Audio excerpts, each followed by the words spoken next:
God Himself sent His Son to die for us while we are yet sinners. Hindi na siya naghihintay na lumapit tayo sa Kanya. But He Himself made a way so that we can come to our Father in heaven and we can be cleansed of our unrighteousness. Napakabuti ng Panginoon. And let's have this song as our prayer and really thanking the Lord for how gracious and merciful and loving Father He is to all of us. Iputi-puti mo, Panginoon, sa lahat ng oras, sa bawat araw. Kailangan na ba kung magmahal? Ang iyong awa ay magpalang magmahal. Kay buti-buti mo, Panginoon, sa lahat ng oras, sa bawat araw. Ika'y laging tapat kung magmahal. Ang iyong awa ay magpalang magpahuli. Pinupuri, sinasamba kita. Dakilang Diyos ang Panginoon. Tunay na ika'y walang katulad. Tunay na ika'y di nagbabago. Mabuti ang Diyos na sa amin ay nagmamahal. Sa tawagin natin, kaibigan natin. Buti-buti mo, Panginoon, sa lahat ng oras, sa bawat araw. Ika'y laging tapat kung magmahal. Ang iyong awa ay magpawalang hanggan. Pinupuri, sinasamba kita. Dakilang Diyos at Panginoon. Tunay na ika'y walang katulad. Tunay na ika'y di nagbabago. Mabuti ang Diyos na sa amin ay nagmamahal. Pinupuri, sinasamba kita. Dakilang Diyos at Panginoon.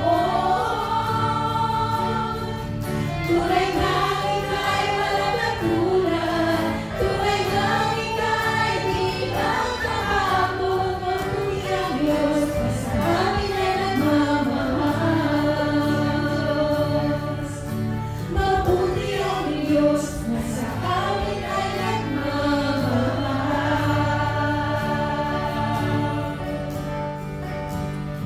So the earlier the better. Kasi pagka ipapag-iba natin o sabihin natin na huwag na muna ngayon dahil kailangan ko pang gumala o magtrabaho. Yes, if you are career-oriented, kailangan ko pang kumita para ipagkakagastos. Wala masama dun. Actually, later we will learn na yung trabaho na binigay ng Panginoon sa atin, okay, is our source of worship also. The work and worship cannot be detached. You can still worship the Lord even when you are in work, in your job. Alright? So, let's continue. Let's commit ourselves to find out what our purpose in life is, and then live out those purposes. I have jot down at least 5. So very quickly, I'm going to tackle with this 5 points of our purposes. Commit our time, and then last time as I told you, we need to seize the time. Seize the day. Grab it. Take it as a challenge. Okay? So first, we need to consider that we are planned for God's purpose.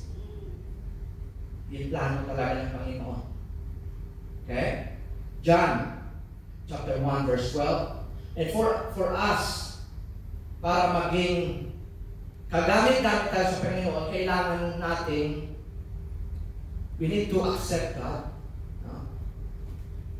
We need to believe in God, because only God, our connection with the Father, or our relationship with the Father, will cause us to be efficient.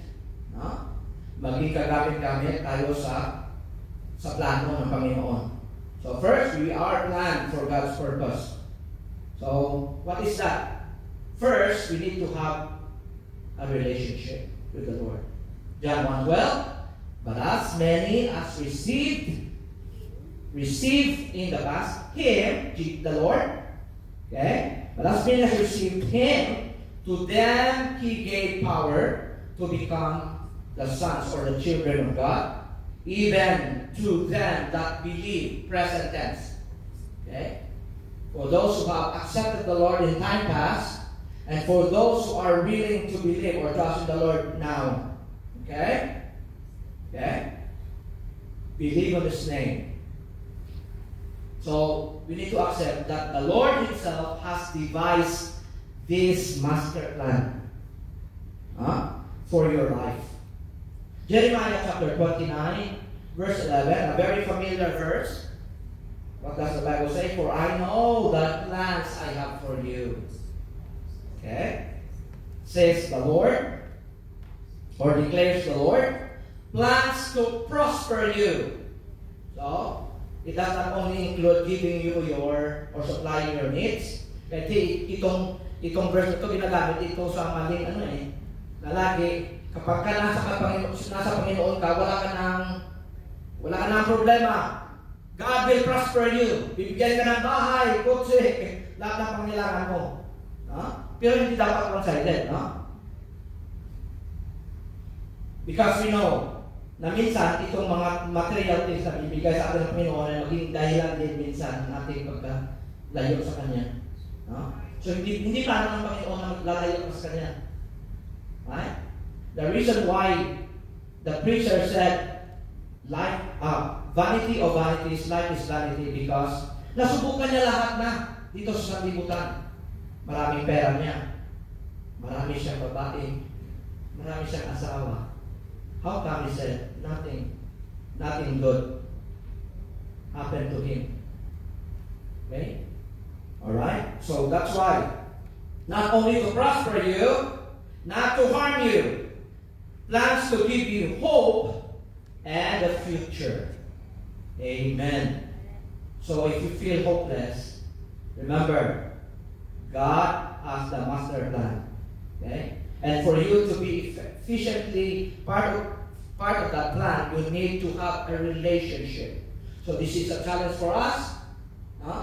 I was amazed na sa ating, when I was here, katagal na dito since 2014, hindi man tayong regularly nakakapunta sa Hong Kong, pero on my short time na being with you on a regular basis, nakikita ko talaga na hindi lahat na umaattend sa ating church ay totoong Christian. It saddens my heart. Pero hindi lahat na pumupunta, umaattend sa church ay totoong tumanggap sa Panginoon. Mga kapatid, alam ko na okay yun na pumupunta ka dito, sumasali ka sa gathering na ito, but I would like to encourage you, kapag ka wala tayong connection or relationship sa Panginoon, itong akala mo'y nag-serve ka sa Panginoon ay maging walang kapuluhan. Firstly, we need to accept. Remember, na ang Panginoon ay nagbigay ng kanyang buhay.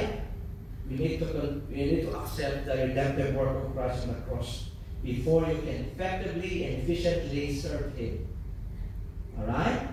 So, you were planned for God's pleasure upang upang pagsilbihan ang ating buhay na Diyos. No? Sa tanang buhay natin. He devised a plan for our life. So, in other words, to have a relationship with God also means this phrase actually also talks about worship. Worship is not just about singing, praising. These are acts of worship. Maraming paraan upang tayo ay makapaglingkod o samba sa Panginoon. But the Bible is broad enough. The Bible is giving us a broader description of what worship truly is. The Bible says, the Bible describes worship as hearing the Word of God. That's the first phase.